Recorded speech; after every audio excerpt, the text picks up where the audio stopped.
Tell me a little bit about Born Primitive, because I told you earlier I've been using your shorts in particular for years and years at this point. It seems like you started this because you did 8 years with the SEALs. Did you start Born Primitive while you were a SEAL? That's what it sounds like to me. I actually started it a few months before I joined the Navy, which is even earlier. Even earlier. Yeah, horrible timing. I don't recommend it. I was at Officer Candidate School trying to run a business with one bar of service with a phone that most people didn't have phones because what year was that? That was 2014. Okay, yeah, and it was just a little side hustle. Quick version. I developed a pair of compression shorts for Olympic weightlifters, and that was just our first product. And then it was just this little side hustle. Started it with my wife at the time, Mallory Riley, who still runs the business with me and is the co-founder. She's the COO, is that right? Yeah, correct. Yeah. We were married at the time, and we put in a good 6.5. If you count kind of before we were officially business. For me, it was actually probably closer to 7.5 years before we even had an employee and before we even collected a paycheck. So we were living on a single income, pretty much the first 6.5 years I was in the Navy, which was fine. We're simple people. We're from Indiana. Like, we don't need anything lavish. Like, it wasn't like I was in hardship, right? But we were continuing to reinvest every penny back into the business. I think that's probably the biggest kind of perspective I try to give people when they try to put this glamorous, romantic spin on being an entrepreneur. It's not like I want to be that guy like telling war stories about being an entrepreneur, but at the same time, I think it's my obligation to remind people or tell them what it actually is like. And it's like, hey man, you want to go put in 7 years where you don't make a penny, you get divorced every second of your day when you're not in the military is dedicated to this thing. It's constant stress. All you're doing is solving problems. You never have free time. Even when you're on vacation, you're working. Even when you're literally on a helicopter doing your military job, you're answering emails on your iPhone that you've stuffed in your mag pouch. Like, if you want that life, if that sounds exciting, then go for it. But I get a little bit fired up when people try to, maybe give the must be nice comment or, that they just think like it was handed to you. And it's like, you have no idea, man. So we were fortunate that we were scrappy. I like to use the term dumb enough, like we weren't too dumb to not be good enough to like do the business, but we weren't too smart that we like talked our way out of it. Because if you had applied rational thought to what we did, all right, I'm going to OCS in 2 months. Yeah, let's launch this little compression short business. Like, it made no sense. But we didn't know any better. And I was actually coming off of a failed business right before that. So again, I was dumb enough to just not be deterred and say, all right, well, screw it. Let's double down and try this again. Now we're going to hit our 11-year mark, and we have about 80 employees, and we're sold all over the world. And we're building a 58,000 square foot facility right down the road from here with our fulfillment center and headquarters attached. It's 170 yards long. It's massive. Big American flag on the roof and the whole deal. So it's come a long way, but it's been a long road. There's been obviously a lot of hardship and hard work put into it. But that's, I think, for people that like us that are that's just how we're wired, man. There's always got to be the next ridge line you're trying to get to, and it's never ending. You're never going to get to the summit ever. So just put your head down, get after it, do the best you can. I remember early years where I would stay up till like 2 a.m. stuffing bags of battle planners and other things that we have available. And even now, 10 years into the business, my kids, I've got 4 kids, 16, 13, 11, and 8. I'm in the garage, man. Like, we're filling orders. We're sending hats. We're sending shirts. We're sending planners. We're sending decals. My kids are the ones that are fulfilling those orders. People think all the time it's this big glamorous, operation. And yeah, at this point, you might get to it and you feel like maybe you've arrived to some degree. But at the end of the day, like, it requires those late nights, those early mornings, having your kids enlisted. Date night is spent packing envelopes and printing shipping labels that most people just don't ever see. And they think, here's one critique I get a lot. and I want to share this with you because I think you would probably agree with this, is they'll say like, Ryan, I wish you'd have more like average guys, ordinary average guys on the podcast. I'm like, no offense, you are an average guy. Everybody else I've ever had on the podcast, over 500 interviews that I've done at this point, they're all average. They've just been exceptional at a few things for a long period of time. Yeah, spot on, man. There's nothing, and that's to me, I want to grab people sometimes because I think they lack the self-confidence because they think this is some elusive thing that only these elite people can achieve. And it's like, no, man, that's, you're looking at it all wrong. You know what I mean? You need to find a narrow lane that you're passionate about and go at it with, reckless abandon. And, you can achieve success with that approach.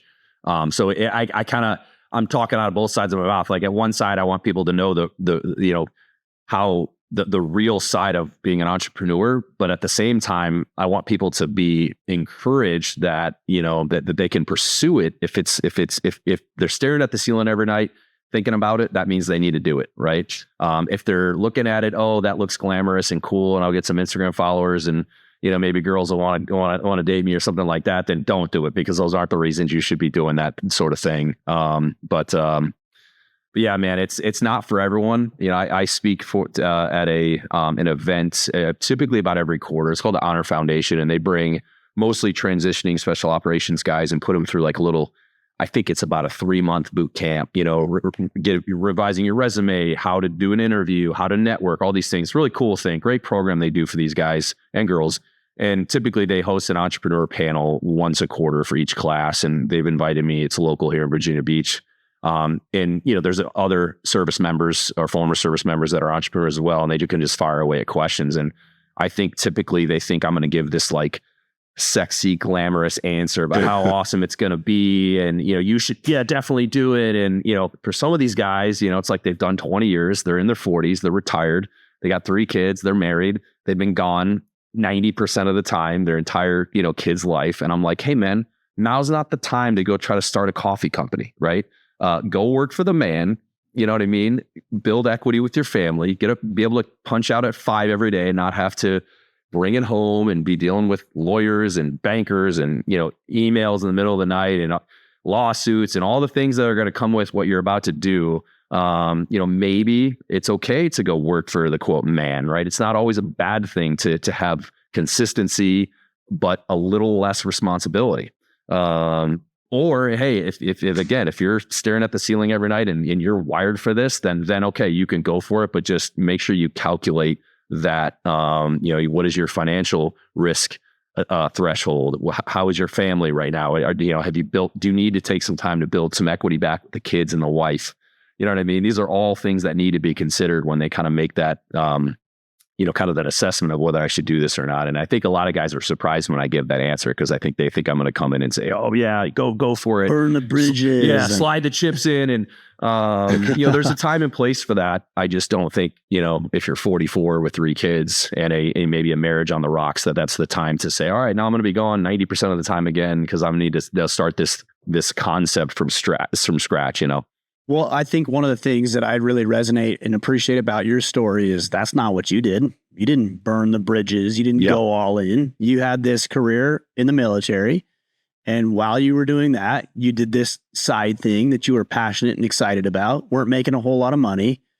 But over the course of a decade, 6, 7, 8, 9, 10 years, all of a sudden you get out of the military and now you turn a business that you weren't making a dime in the first 7 years, like you said, to a 9-figure business precisely because you did not burn the boats, as they say. Yeah. I hear that a lot. And I've even used it in certain contexts. I would say burn the boats on relationships, right? Like if you have a bad romantic relationship, burn the boats, don't look back because you need to move on. There's times where burning the boats is 100% applicable.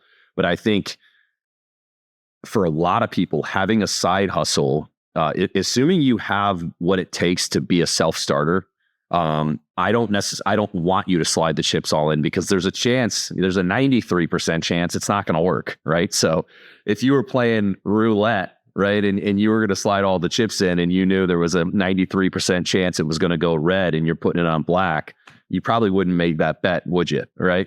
Maybe we fly a couple chips in and we hedge our other bets. So I think with people that are making that assessment, they got to keep that in mind. And I was fortunate, right? I was getting a stable paycheck. I had health care,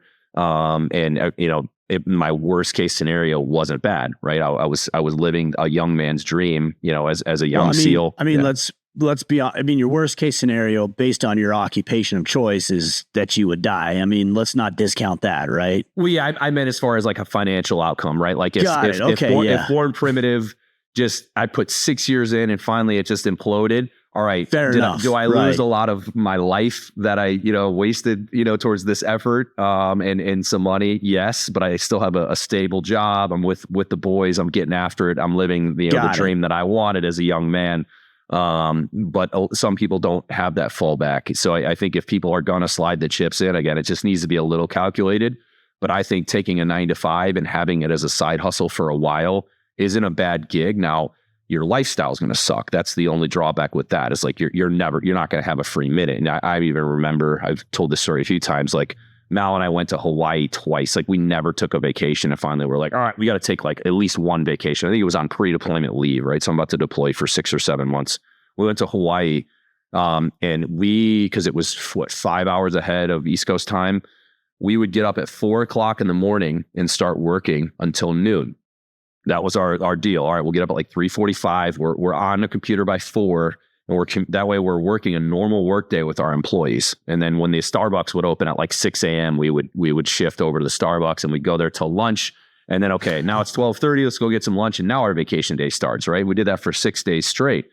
For us, that was like implied. We didn't even have to discuss it. There was no argument. Like of course we're doing this because that's how we were wired. For some people, they might think you're a total maniac for doing that. You're on vacation, you're going to bed at 7:45 at night. That's a little nuts, right? You should be, out having a good time and doing what normal people do on vacation. But that's what it took, right? There is collateral damage that comes with that approach. Eventually that check engine light's going to come on. And it definitely did, one, for our relationship, but I think two, just for me, just burning out. And that's something you got to be, cautious with. But that's one of many examples I can give where we had no choice but to do what others were not willing to do in order to succeed, because we didn't have the financial backing. I wasn't out talking with private equity guys and having them cut me checks so I can sponsor the new sexiest fancy athlete and all these endorsements. We had to do it the old fashioned way. And it took longer to get there. But I'm glad we did it that way, because now we know, one, how to be profitable, because you have to be profitable in a business like that isn't getting backed by a PE firm. And two, you become super resourceful with how you deploy capital. So in the event we raise capital in a couple of years, it's going to be a game changer, because I know how to use it, right? I wasn't cut a $10 million check 2 years in, like some of these companies, and then they get a false sense of success. It's like, well, of course everyone knows about your brand because you got $10 million from a guy from New York, right? Whereas, if you're able to cut your teeth with no outside capital, we had combined in our bank account $3,800 when we started it, and had to put $2,000 in. So cut the old net worth in half and let's do this thing, Yeah.